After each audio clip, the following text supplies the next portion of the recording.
오늘도 이 자리에 함께 하신 저와 여러분에게 하나님의 크신 은혜가 함께 하시기를 주님의 이름으로 축복드립니다.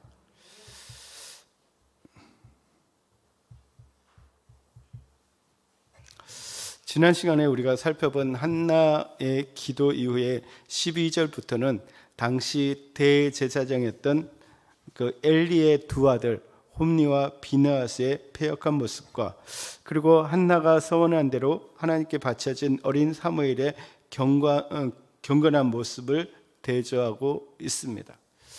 우리는 이 말씀을 너무나 잘 알고 있고 많이 들어왔습니다. 저도 이 말씀에 대해서 몇 번 이야기를 한 것 같습니다. 우리가 이 말씀을 보면서 다시 한번 우리가 어떻게 신앙생활을 해나가야 되는지, 어떻게 하나님 앞에 서야 될지에 대해서 우리가 생각해보는 그런 시간이 되었으면 좋겠습니다. 먼저 엘리의 아들들의 패역한 모습을 보시면, 우선 13절을 보시면 그 제사장들이 백성들에게 행하는 관습은 이러하니라는 말로 시작하고 있습니다. 그러니까 그 제사장들이라는 것은 홈리와 비느하스를 이야기합니다. 그들이 백성에게 행하는 관습이 이러하다라고 말하고 있는데, 그들이 분명 경건해야 되는 제사장임에도 불구하고 그들이 백성에게 해서는 안 될 일을 지금 습관적으로 행하고 있다라는 거예요. 그러니까 분명히 해서는 안 되는 일인데 그것을 행하고 있고, 또 마치 그것을 해야 되는 것처럼 그렇게 행동하고 있다라는 거예요. 그들은 제사를 드린 사람들이 나눠 먹을 고기를 큰 솥이나 가마에 삶고 있을 때 가서 갈고리, 그러니까 삼지창, 그러니까 세 개의 포크 같은 거를 갖다가 찍어가지고 걸리는 대로 강탈해 갔습니다. 그리고 번제를 드릴 제물을 잡자마자 기름도 태우기 전에 자신의 몫이나 더한 것을 달라고 요구했습니다. 지금으로 말하면 이제 성도들이 헌금을 내는데 그 헌금을 그냥 강탈해 가는 거하고 똑같은 그런 행위를 했다라는 것입니다. 사실 율법의 규정에 의하면 당시 이스라엘 사람들에게는 가장 좋은 복으로 간주되는 제물의 기름, 그러니까 기름을 다 하나님 앞에 태워 바쳐야 했습니다. 그리고 제사장의 몫으로 돌려는 제물의 오른쪽 뒷다리는 하나님 앞에 들여서 올려드리는 거제로 드리고, 그리고 제사장이 나누어 먹도록 되어 있었습니다. 그런데 엘리의 아들들은 이러한 규정을 다 무시하고 삼지창에 걸리는 무엇이든지 가져다가 먹었다라는 것이죠. 게다가 제사를 드리는 사람들이 율법에 따라 기름을 먼저 태운 후에 주겠다고 하지만 그들은 제사장의 지위를 이용해 가지고 그것을 빼앗아 갔습니다. 그들은 사람들을 가리지 않고 성전에 올라오는 모든 사람들에게 이러한 악행을 저질렀다는 거예요. 근데 이러한 악행에 대해서 17절에서 어떻게 정의하고 있습니까? 이 사람들의 죄가 여호와 앞에 심히 크면, 그러니까 그의 죄가 여호와 앞에서 굉장히 크다라는 거예요. 그 이유가 뭐냐면 그들이 여호와의 제사를 멸시했기 때문이라는 거예요. 멸시했기 때문에. 여기에서 멸시했다라는 것은 무엇입니까? 능욕하다, 회방하다라는 의미를 가지고 있다라는 거예요. 여러분, 하나님의 제사를 방해하고 능욕하고 모욕하는 것은 하나님 앞에서 죄가 된다는 것을 분명히 기억해야 된다는 거예요. 근데 우리가 예배 드리는 걸 가지고 우리가 그 예배 드리는 것을 무시하고 예배 드리는 것을 방해하고 예배 드리는 것에 대해서 좀 터부시하고 그것을 거기에서 악행을 행하면 그것이 하나님 앞에서 분명한 죄가 된다는 것을 우리는 기억해야 된다는 거예요. 그러니까 하나님은 예배 받으시기를 기뻐하세요. 그렇죠? 우리의 예배를 기뻐하세요. 근데 그 예배가 정말 어떻게 보면 우리 그리스도인의 가장 근본적인 하나님 앞에서 해야 되는 일이에요. 근데 그것이 방해되거나 그것이 정말 멸시를 당하는 그런 일들이 있으면 하나님은 그것에 대해서 기뻐하지 않고 그것을 죄라고 여긴다는 거예요. 여러분, 우리가 여러 가지 이유가 있겠지만, 여러 가지 살아가면서 이유가 있으시겠지만, 정말 예배를 우리가 하나님 앞에서 귀하게 생각하는 여러분 되시기를 바랍니다. 예. 참석을 하지 못하지만 그 예배에 대해서 우리는 조금 영적인 부담감을 가지고 있어야 된다는 거예요. 예. 그래서 정말 그 예배를 귀하게 생각하는 여러분 되시기를 주님의 이름으로 축복드립니다. 우리는 그러니까 현대를 살아가는 그 그리스도인들을 보면 좀 너무 쉽게 생각하는 것 같아요. 그냥 쉽게 예배를. 예. 여러분, 우리가 정말 하나님 앞에 온전하게 되기 위해서, 온전한 그리스도인 되기 위해서는 예배에 힘쓰는 여러분 되시기를 주님의 이름으로 축복드립니다. 그런데 12절을 보시면 엘리의 아들들은 행실이 나빠 여호와를 알지 못하더라. 그러니까 그들의 행실에 대해서 엘리의 아들들이 행실이 나쁘다라고 정의를 하고 있어요. 근데 행실이 나쁘다라는 말은 우리가 개역 성경에서 보면 엘리의 아들들은 불량자다라고 얘기를 하고요. 근데 좀 더 그 히브리 성경에서 직설적으로는 벨리알의 아들들이다라고 표현을 하고 있어요. 이 벨리알이라는 것은 그 영어로 말하면 쓸모없다, 가치 없다라는 의미를 가지고 있다는 거예요. 그러니까 그들은 아무 가치도 없고 쓸모없는 인간들이었다라고 표현하고 있다라는 거예요. 그 이유가 뭐예요? 하나님을 알지 못했다는 거예요. 알지 못했다. 그러니까 여러분, 우리가 예배를 무시하고 예배 그 가운데 정말 악행을 하는 이유가, 근본적인 이유가 뭐냐면 하나님을 알지 못하기 때문이라는 거예요. 저는 요즘 이렇게 많은 그리스도인들, 그 교회들 이렇게 저를 포함해서 다 이렇게 보면 우리가 정말 하나님을 알까라는 그런 생각을 해봅니다. 정말 우리가 하나님을 알고 있는가, 하나님을 아는 지식이 우리 안에 있는가라는 그런 생각을 해봅니다. 근데 하나님을 아는 사람의 행함과 하나님을 알지 못하는 사람의 행함은 정말 다르거든요. 같이 나와서 예배 드리고 있고 같이 나와서 신앙생활을 하고 있지만 하나님을 아는 사람들의 모습과 하나님을 알지 못하는 사람들의 모습, 그 신앙생활의 모습은 다르다는 거예요. 그러니까 그냥 이런 것 같아요. 이렇게 가는 것 같아요. 무슨 얘기냐면 그냥 평상시에는 비슷해요. 하나님을 아는 사람이나 하나님을 모르는 사람이나 신앙생활을 하는 모습은 비슷해요. 근데 어려움이 당하고 힘든 일이 당했을 때는 다르다는 거예요. 반응이. 하나님을 알지 못하는 사람들은 세상의 방식으로 반응을 하게 돼요. 근데 하나님을 아는 사람들은 하나님을 아는 방식, 신앙의 방식으로 행한다는 거예요. 여러분, 우리가 정말 하나님을 알아가는 여러분 되시기를 주님의 이름으로 축복드립니다. 진짜 하나님을 알아야 된다는 거예요. 하나님이 진짜 무엇을 원하는지, 어떤 분인지 알아야 된다는 거예요. 지금 이들이 왜 불량자가 되고 왜 가치 없다고 평가받는 이유가 무엇입니까? 하나님을 알지 못하기 때문인 거예요. 근데 재밌지 않습니까? 그들은 제사장이었어요. 어릴 적부터 그 아버지 엘리로부터 하나님에 대해서 들었어요. 율법에 대해서 알고 있어요. 교육을 다 받고 있고 성경을 알고 있어요. 그럼에도 불구하고 하나님이 그들에 대해서 평가하는 게 뭐예요? 그들은 하나님을 알지 못한다고 평가하고 있다는 거예요. 여러분, 우리도 마찬가지예요. 성경을 알고 있어요. 설교를 들어요. 예배 드리고 있어요. 그런데 우리가 정말 하나님 앞에 딱 섰을 때 하나님이 우리를 평가할 때 너가 나를 알고 있다라고 평가할지 너희가 나를 모른다라고 평가할지 우리가 한번 생각해 봐야 된다는 거예요. 아무도 몰라요. 사실은 옆에 있는 사람도 몰라요. 근데 자신은 좀 알아요. 또 착각할 수도 있나? 나는 안다라고 착각할 수도 있나? 여러분, 우리가 한번 깊이 한번 생각해 보시기 바랍니다. 내가 진짜 하나님을 알고 있는 건지. 이게 여기서 안다라는 것은 우리가 흔히 이야기하듯이 야다라는 동사를 사용하잖아요. 이 야다라는 동사는 지식적으로 안다는 게 아니라 정말 하나님과 인격적인 관계 속에서 하나님을 아는 거예요, 진짜로.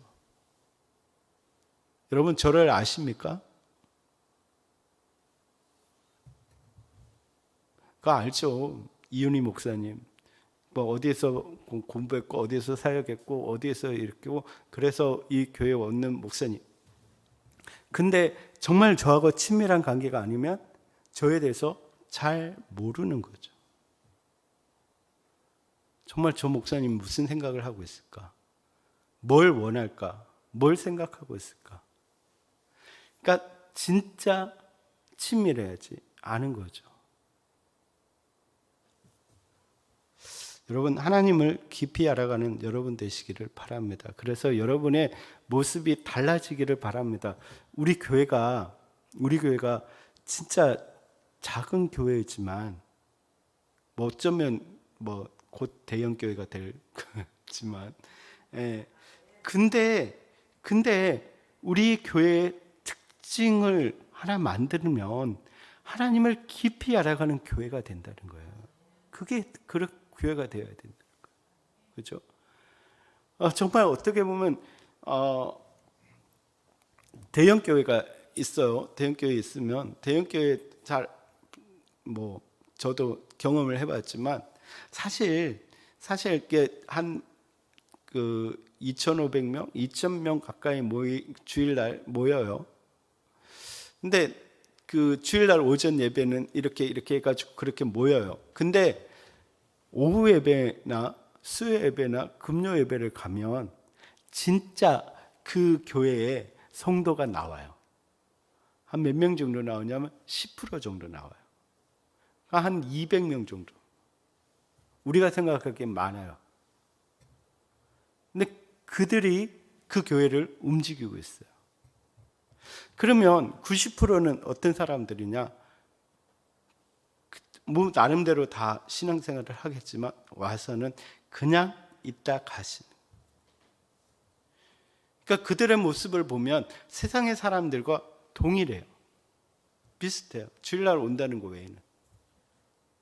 근데 우리 교회는 정말 우리 모두가 정말 그렇게 하나님을 깊이 알아가는 교회가 되기를 주님의 이름으로 축복드립니다. 이게 우리 교회가 되어야 된다는 거예요. 우리 제자들 교회가 되어야 된다.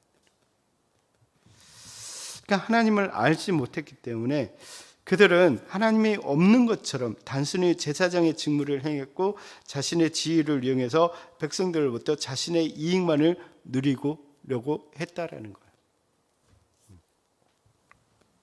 결국 이러한 그들의 패역한 모습들 때문에 엘리 대제사장 이후에 엘리의 자손이 아닌 사무엘 시대가 열려지게 된 것입니다. 하나님께서 바꾸어 버리신 거죠. 근데 22절부터 보시면 그들의 악행과 그들의 악행의 원인이 또 어디에 있는지를 잘 보여주고 있습니다. 22절을 보시면 엘리가 매우 늙었더니 그의 아들들이 온 이스라엘에게 행한 모든 일과 회막문에서 수종되는 여인들과 동침하였음을 듣고. 근데 보시면 오늘 본문에서 엘리 대제사장에 대해서 어떻게 평가하고 있습니까? 매우 늙었다라는 거예요.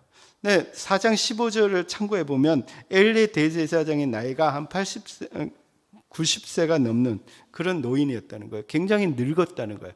근데 단순히 늙었다는 것이 그 성경이 이야기하는 포인트가 아니라 21절에서 사무엘에 대해서 여호와 앞에서 자라니라라는 그 말씀 다음에 이것을 기록하는 거 보면 엘리 자신의 아들들이 잘못된 것에 대해서 제대로 훈계하지 못하는 그 이유가 뭐냐면 단순히 늙었다라는 것보다 영적으로 둔해졌다라는 것을 강조하고 있다는 거예요. 여러분, 그래서 우리가 권사님들이 연세가 이렇게 드시면서 육체적으로는 굉장히 쇠하여질 수 있어요. 그죠? 우리 권사님들 안 아픈 곳이 없잖아요. 이 아픈 곳이 돌아다녀요. 그죠? 허리 아팠다가 다리 아팠다가 어느 날에는 머리 아팠다가 어느 날에는 어깨 아팠다가 종잡을 수가 없어요. 일어나서 느끼는 대로 아파요. 그죠? 예, 그 느낌을 요즘 받고 있어요, 저도. 좀 일어날 때마다 조금씩 이게 삑딱돼요. 근데 우리가 늙어가면서 나이가 들어가면서 몸은 새하얘지지만 영적으로는 민감해져야 된다는 거예요. 그죠? 우리가 좀 영적으로는 좀 민감해지는 우리가 되어야 된다는 거예요. 그래서 권사님들은 좀 이렇게 연륜이 높으시잖아요. 그러면 가만히 앉아도 천리를 봐야 돼요. 앉아서 이제 교회 기도하다 보면 이게 참 저도 이게 기도하다 보면 이게 느껴져요. 영적인 그런 부분들이. 근데 우리 권사님들이 이제 기도하다 보면 교회에 돌아가는 소식을 잘 듣지 못해도 가만히 이렇게 있으면 다 보이는 거예요. 그게 영적으로 민감해지는 거예요. 네. 그래서 우리가 요즘 보면 젊은 사람들이 점을 보러 많이 가요. 아까 여기 계시는 분 있는데 지금 하얀색 그랜저 타시는 우리 사장님, 그분이 가족들이 부산에 계세요. 근데 부산에 계시는데 신앙생활을 참 잘하세요. 예, 이분도 맨날 내려가면 끌려간대요, 교회에.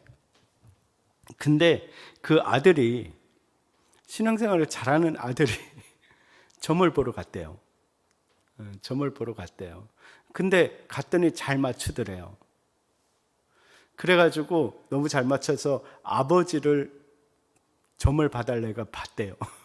그래서 얘기를 들었는데 너무 잘 맞추더래요. 어떻게 잘 맞췄나 했더니 하는 얘기가 외롭대요. 외로운 사람이래요. 그러니까 그분이 그래, 나는 외로운 사람이야. 너무 잘 맞춘다 그랬대요. 그러면서 돈복이 없대요. 그래서 진짜 잘 맞춘다고 그러더라고요. 그렇잖아요. 내가 봐도 알겠어요. 그렇잖아요.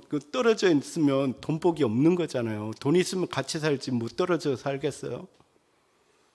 그리고 혼자 그걸 사는데 뭐 외롭죠, 그러면. 그 얘기는 저도 하겠어요.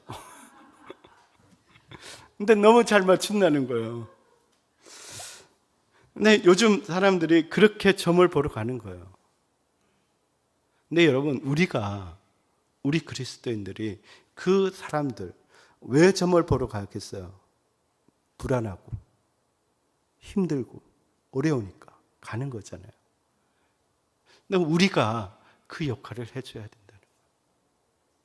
우리가 영적으로 민감해서 그들을 위해서 기도해주고, 그들의 아픔을 감싸 안아주고, 그들을 위해서 같이 기도해주고, 같이 울어주고, 그게 우리가 해야 되는 일이라는 거예요. 그래서 우리 그리스도인들이 좀 더 시간이 지나면 지날수록 우리가 영적으로 더 민감해지는 우리가 되기를 주님의 이름으로 축복드립니다. 이게 엘리는 나이가 들면 들수록 영적으로 둔감해졌다는 거예요. 뒤에 나오지만 그가 그 하나님의 말씀이 희귀해졌다는 거예요.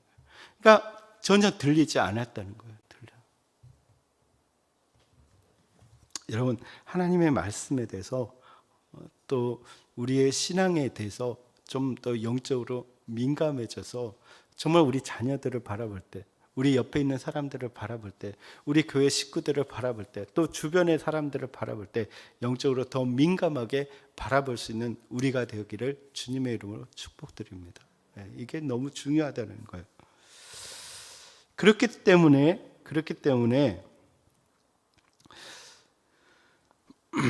더 이상 한 가정의 지도자로서 또 이스라엘의 영적인 지도자로서의 그 영적인 힘과 권위를 상실하게 되었다라는 것입니다. 여러분, 교회가 영적으로 민감함이 떨어지면 교회의 권위가 떨어진다는 거예요. 교회가 영적으로 민감해지고 영적으로 살아있고 역사가 일어나면 교회의 권위가 설 수 있다는 거예요. 여러분, 교회 권위는 사람의 숫자에 있지 않습니다. 그렇죠? 그러니까 한 사람이라도 정말 그 교회에서 살아있는 영혼이 있고 정말 역사하는 영혼이 있으면 그 교회는 산다는 거예요. 그것이 여러분이 되시기를 주님의 이름으로 축복드립니다. 네. 그 교회는 그분이 계셔. 그 교회 가면 그 권사님이 계시고 그 집사님이 계시는데 가면 위로함을 받아. 가면 내 마음이 편해져. 하나님께 기도해 주는데 내가 정말 하나님께 나아가는 것 같아. 그런 우리의 마음이 되어야 된다는 거예요. 그게 권위라는 거예요. 어머니의 권위, 아버지의 권위, 부모의 권위, 그 우리가 직장 안에서의 권위가 어디에 있습니까? 여기에 있다라는 거예요. 그래서 그는 더 이상 그런 역할을 하지 못했다는 거예요. 25절 하반절을 보면 그들이 자기 아버지의 말을 듣지 아니하였으니 이는 여호와께서 그들을 죽이기로 뜻하셨습니다. 엘리 자신에게 들려주는 홈리와 비느하스의 죄악은 끝이 없었습니다. 앞에서 살펴본 것처럼 하나님의 제사를 멸시하는 폐악한 행동들을 서슴지 않고 했습니다. 그리고 회막문에서 시종되는 여인과 동침하기까지 했다라는 것입니다. 그러니까 정말로 제사뿐만 아니라 성전 자체를 더럽히는 그런 행위를 했다라는 것입니다. 그런데 엘리 제사장은 얼마나 영적으로 둔감했는지 이 모든 것을 누구에게 들었다는 거예요? 백성들에게 들었다는 거예요. 그러니까 본인이 자녀의 상태를 안 것이 아니라 백성에서 들어서 알았다는 거예요. 그러니까 영적으로 굉장히 둔감하다는 거예요. 그리고 그 듣는 소문에 대해서 단호하게 이야기하지 못하고 그 하나님 앞에서 얼마나 심각한 죄인지를 알면서도 단호하게 얘기하지 못하고 있는 것을 볼 수가 있습니다. 그냥 타일렀다는 거예요. 그렇기 때문에 그들은 엘리의 말을 듣지 아니하였다는 거예요. 단호하게 권위를 가지고 너 이거 잘못이야. 너는 정말 하나님 앞에 벌 받는 일이야. 다시는 이런 일을 하지 마라고 이야기를 하지 못하고 야, 안 하면 안 되겠니? 그게 얼마나 큰 일인지 아니? 라고 달랬다는 거예요. 그러니까 듣지 않는 거죠. 여러분, 고민인 것 같아요. 우리 자녀들을 때려야 될지 말아야 될지. 여러분 어떻게 생각하십니까? 저 자녀가 들어오고 있는데 우리 자녀를 때려야 될까요? 말아야 될까요? 네. 성경은 죽지 않으니까 때리라고 말씀하고 있습니다. 들어오자마자 이런 얘기를. 네. 근데 우리가 잘못에 대해서 단호해야 된다라는 거예요. 단호해야 돼. 그렇지 않으면 그냥 버려두는 것이 되는 거예요. 그들이 그 아버지의 말을 듣지 않는 이유가 이미 그들을 향한 심판이 정해졌기 때문이라는 거예요. 그들을 향한 하나님의 심판의 내용이 27절부터 나오게 되는데 30절을 보시면 그러므로 이스라엘 하나님 나 여호와가 말하노라 내가 전에 내 집과 내 조상의 집에 내 앞에 영원하리라 하였으나 이제 나 여호와가 말하노니 결단코 그렇게 하지 아니하리라. 나를 존중히 여기는 자를 내가 존중히 여기고 나를 멸시하는 자를 내가 경멸하리라. 하나님께서 그 집을 심판하시겠다는 거예요. 근데 왜냐하면 나를 존중히 여기는 자는 하나님께서 존중히 여기시고 나를 멸시하는 자를 내가 경멸한다라는 거예요. 여러분 이게 굉장히 무서운 얘기라는 거예요. 여러분 우리가 정말 하나님 앞에 우리가 어떤 태도로 살아가느냐 이것이 굉장히 중요하다는 거예요. 근데 우리는 하나님을 두려워하고 경외한다라고 말하지만 어느 순간에 보면 우리는 하나님을 멸시하고 하나님을 무시하는 삶을 살아갈 때가 있다는 거예요. 그럴 때 하나님은 우리를 경멸하신다라고 말씀하고 있습니다. 그렇기 때문에 하나님은 그들의 조상 아론에게 약속하신 그 약속을 철회하겠다고 말씀하고 있는 것입니다. 또 하나는 엘리 가문 자체를 멸하겠다고 말씀하고 있습니다. 그것이 31절에서 33절의 말씀입니다. 보시면 하나님께서는 이 집안에 심판이 임하는 날에 남자들이 한꺼번에 죽임을 당해서 노인이 되기까지 살아있는 사람이 없을 거라고 말씀하고 있습니다. 이 심판은 이후에 사울왕 당시에 다윗을 도왔던 높당에 있던 제사장들이 한꺼번에 살해되는 일로 실현되었다라는 것입니다. 그래서 이게 보면 이게 높당에 살고 있던 제사장들이 다 학살당했어요. 다윗을 도왔다는 이유로. 근데 그들의 죽음에 대해서 우리가 그 단편적으로 보면 너무 억울한 일이죠. 그런데 넓게 보면 하나님의 그 말씀하신 것이 이루어진 거라는 거예요. 그러니까 하나님의 섭리가 이루어진 거라는 거죠. 그러니까 우리가 어떤 일들이 일어나고 사고가 일어났을 때 그 단편적으로 보면 하나님은 왜 그러실까라고 하는 생각이 되지만 하나님의 큰 그림 속에서는 이미 하나님의 섭리가 그 안에 이루어진다는 거예요. 그렇기 때문에 우리가 이해할 수 없지만 선하신 하나님께서는 그 하나님의 뜻을 이루어가는 것이고 그 안에서도 하나님의 긍휼과 하나님의 은혜가 이루어진다는 거예요. 그렇기 때문에 우리는 그 단편적인 그 사건을 두고 하나님을 원망하거나 하나님에 대해서 불만하거나 그러지 말아야 된다는 거예요. 네. 우리는 그 부분에 대해서도 하나님의 선하신 그 하나님의 섭리와 하나님의 주관하심을 우리가 믿고 우리가 그것에 대해서 또 기도할 수 있는 우리가 되어야 된다는 거예요. 네. 그리고 세 번째 심판은 직접적으로 두 아들 홈리와 비나스를 한날에 죽이시고 또 다른 충실한 제사장을 세우시겠다고 선포하고 있습니다. 흥미로운 것은 하나님께서 그들을 대신해서 세우실 충실한 제사장은 하나님의 마음과 뜻을 행할 것이고 그 남아있는 엘리의 후손들이 그에게 나와 그 자리를 구걸하게 된다라는 것이죠. 그들의 죄에 대해서 이게 심판하시겠다는 의미입니다. 이제 반면에 18절에서 21절은 엘리의 아들들과 대조되는 어린 사무엘의 모습을 보여주고 있습니다. 보시면 사무엘은 18절입니다. 어렸을 때 세마포 에봇을 입고 여호와 앞에서 섬겼더라라고 표현하고 있어요.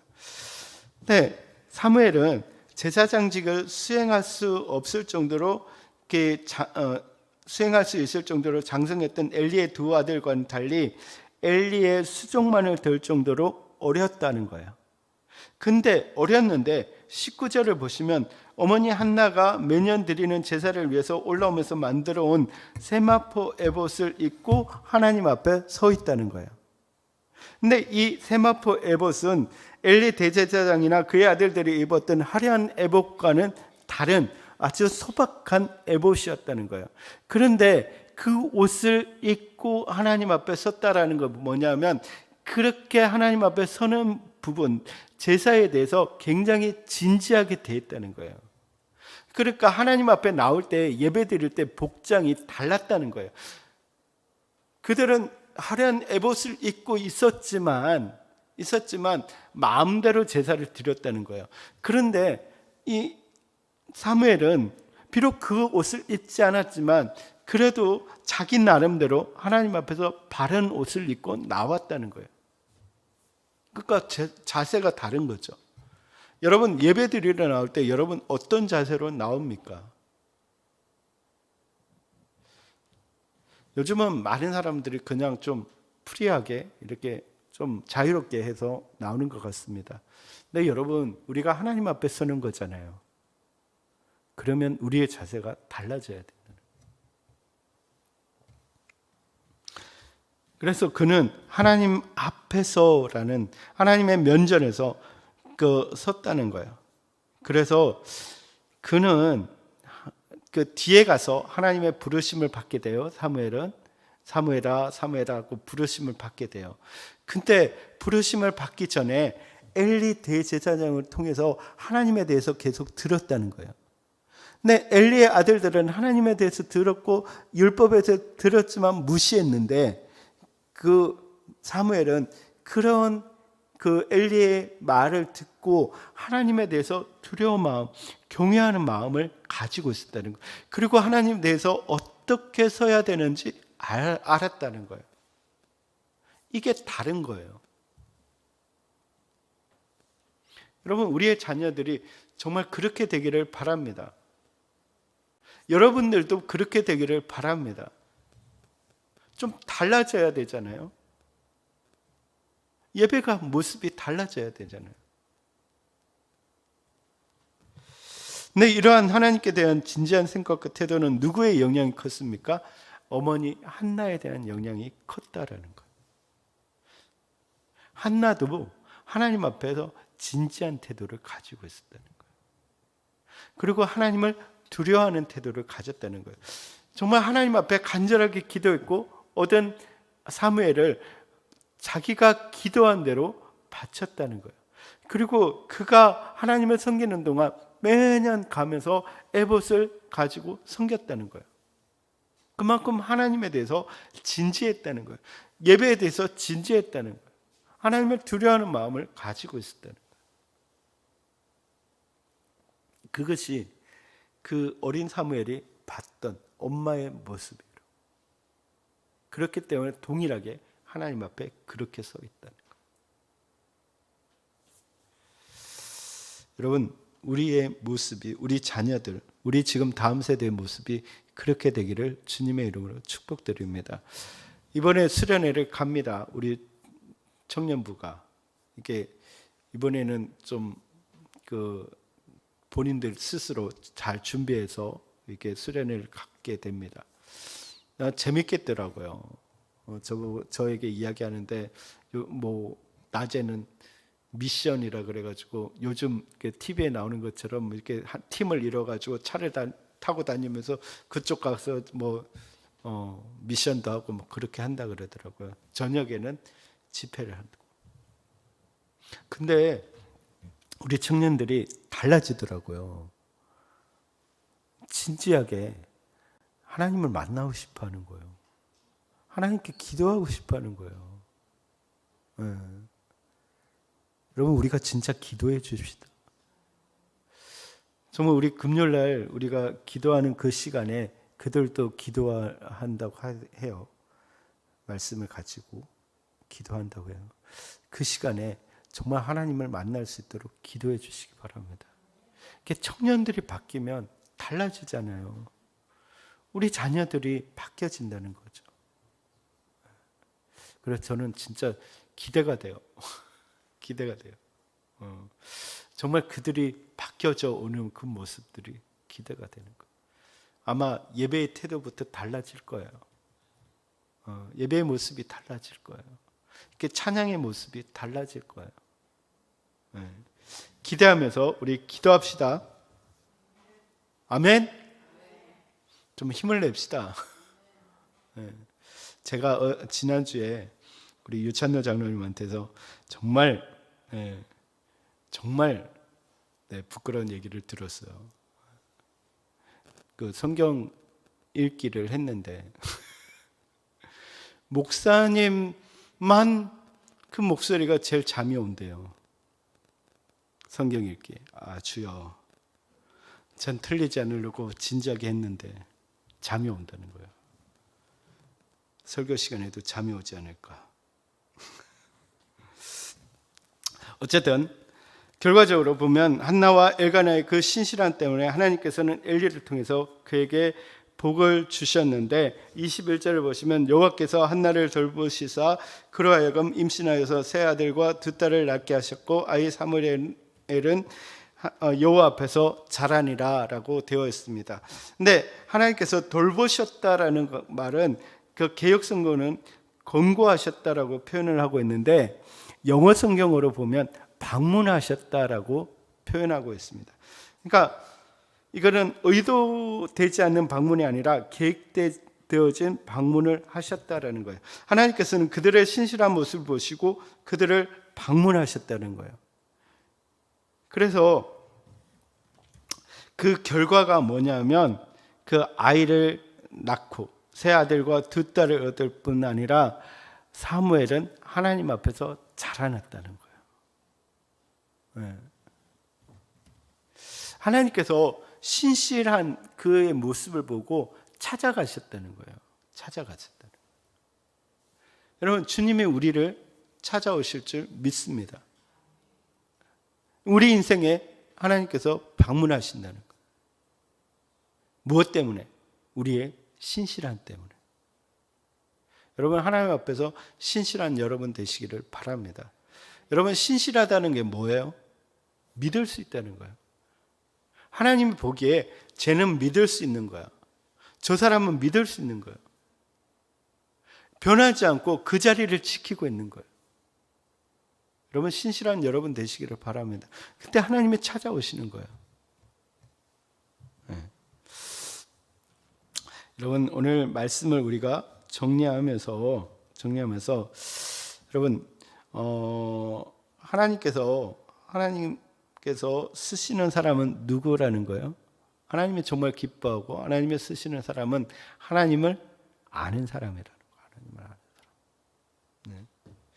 하나님을 경외하고 하나님을 정말 하나님답게 섬기는 사람들, 그런 사람은 하나님은 기뻐하시고 하나님께서 복을 주신다라는 것을 기억하시기 바랍니다. 엘리의 아들들은 성경에 대해서는 알고 있었지만, 율법에 대해서는 알고 있지만 하나님에 대해서는 알지 못했다는 거예요.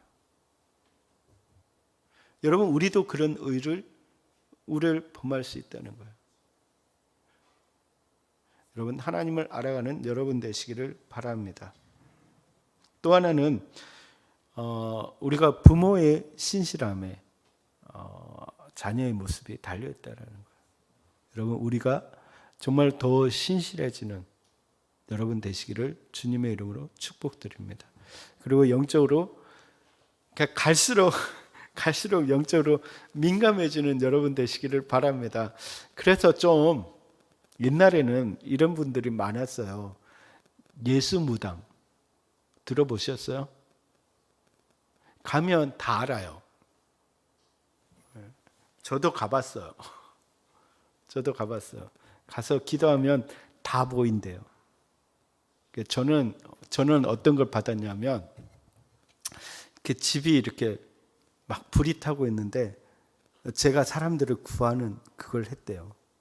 그런 모습이 보였다는 거예요. 제가 아마 소방수가 되었나? 아마 그 구원하는 목회자의 그런 부분인 것 같아요. 근데 그걸 다 믿을 수는 없어요. 그렇죠? 어떻게 보면 그게 좀 오바되면 영적 교만함이 될 수 있고 잘못된 이단의 그런 모습들이 될 수 있어요. 그런데 우리가 좀 그렇게 되기를 바랍니다. 아멘. 좀 우리가 기도를 빡세게 해가지고 또 말씀에 대해서 깊이 알아가서 좀 우리가 그런 민감한 사람이 되어서 기도를 해주면 그 마음 깊은 곳까지 알 수 있는 우리가 되기를 바랍니다. 그래서 진짜 공감해주고 격려해주고 감사 안아주고 같이 끌어안아주는 우리의 모습이 되기를 주님의 이름으로 축복드립니다. 우리 같이